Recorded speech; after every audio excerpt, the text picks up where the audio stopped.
I'm Dr. Orion Taraban, and this is PsycHack's Better Living Through Psychology. And the topic of today's short talk is why beautiful women are nuts. So this is a complement to the episode that I recently released entitled Why Successful Men Are Jerks. From both genders' perspectives, it can often appear that the most attractive potential partners are, unfortunately, fundamentally flawed in other ways. However, what's interesting is that how they appear flawed seems to be predictably gendered. Like, you don't often hear men complaining that beautiful women are assholes, do you? And today, I'm here to explain why that might be the case. I've already talked about the men. Now it's time for women to get theirs. The reason why beautiful women are nuts is actually pretty simple. Here it is.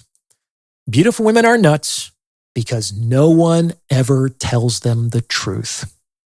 That's it.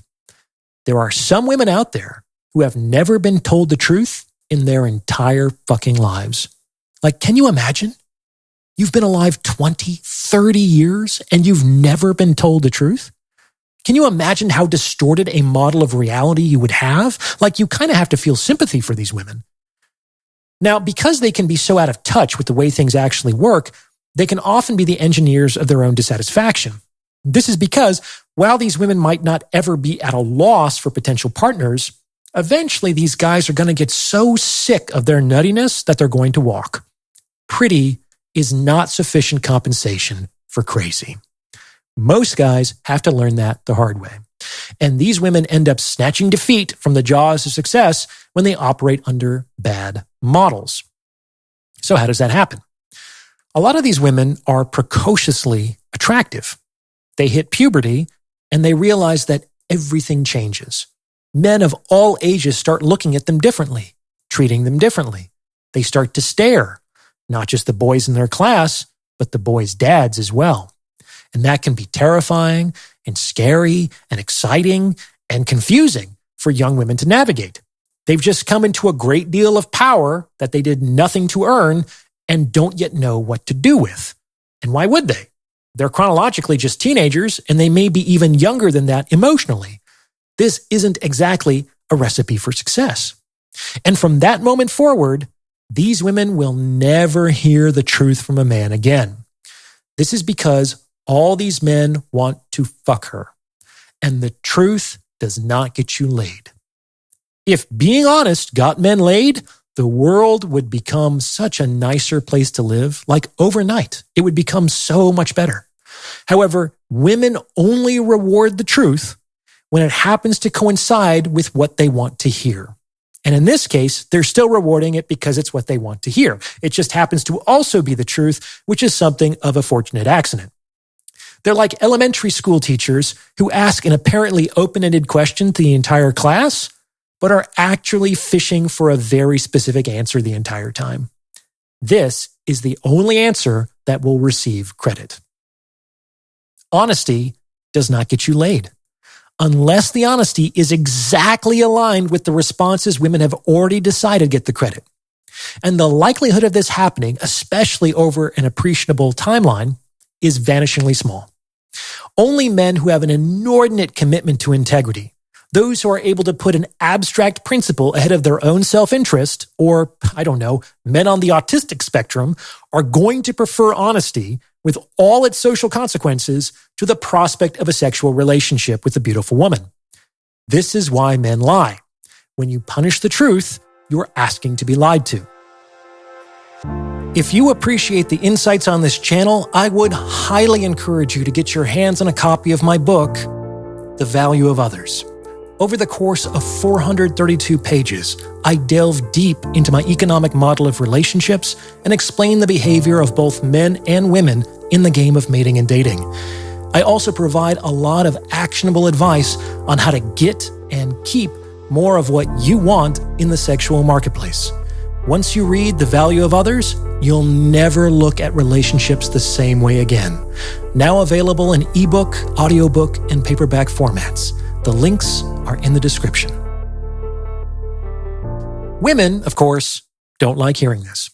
However, I'm going to offer an analogy to help them understand why this likely isn't changing anytime soon. Imagine you work for a company.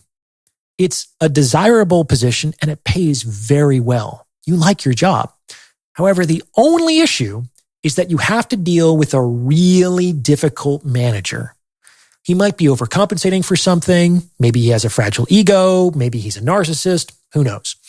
All you know is that he really doesn't like being challenged. Like, it doesn't matter if he's wrong. It doesn't matter if there's an objectively more efficient or more effective or better way of doing things. Disagreement is construed as an attack, and he responds to attacks with aggression. You've seen it happen more than once. Some well-meaning employee thinks she's making a helpful suggestion to improve outcomes, and boom, she's looking for a new job by the end of the day.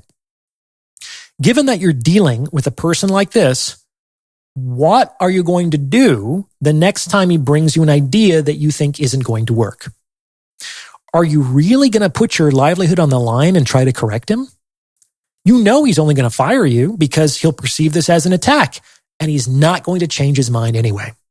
Speaking your mind is not going to work, and it's only going to harm your goals. It would be pointless and masochistic to insist on the rightness of your perspective. So if you're like most people, what are you going to say?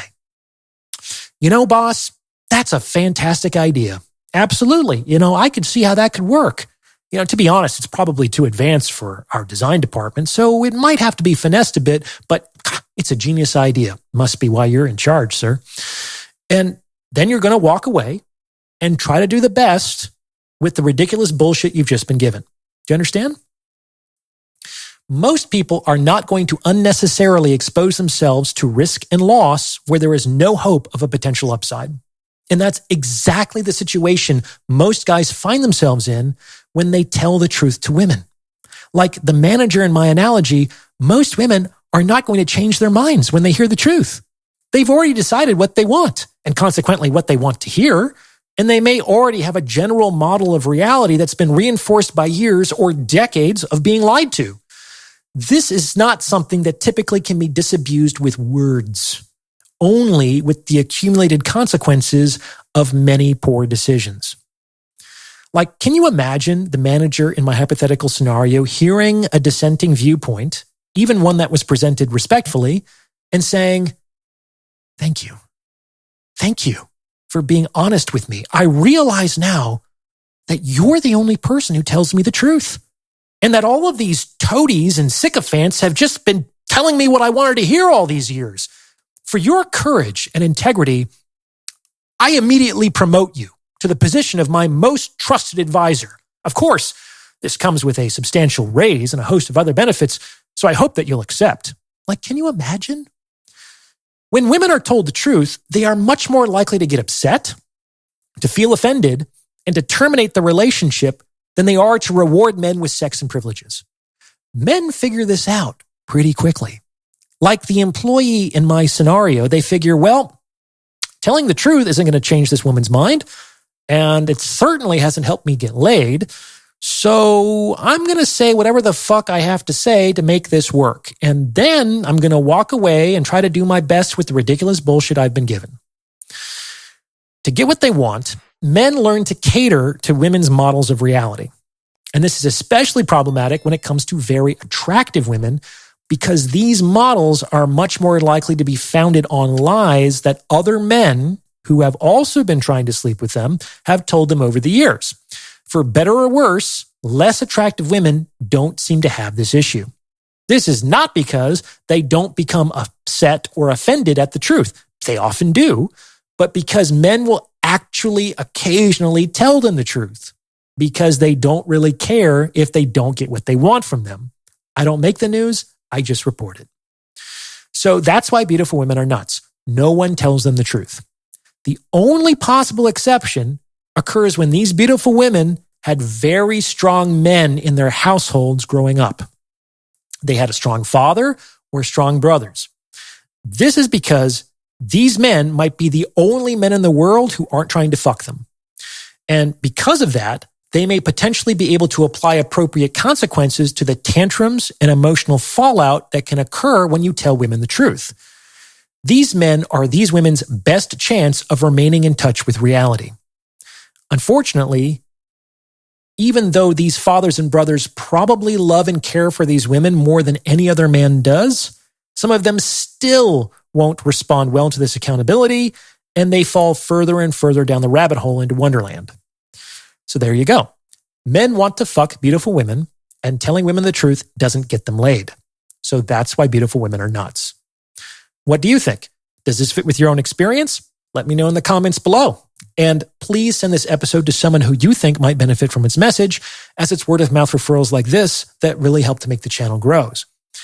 And if you're looking to join my free weekly newsletter or book a paid consultation, you can do so on my website. The links are in the description below.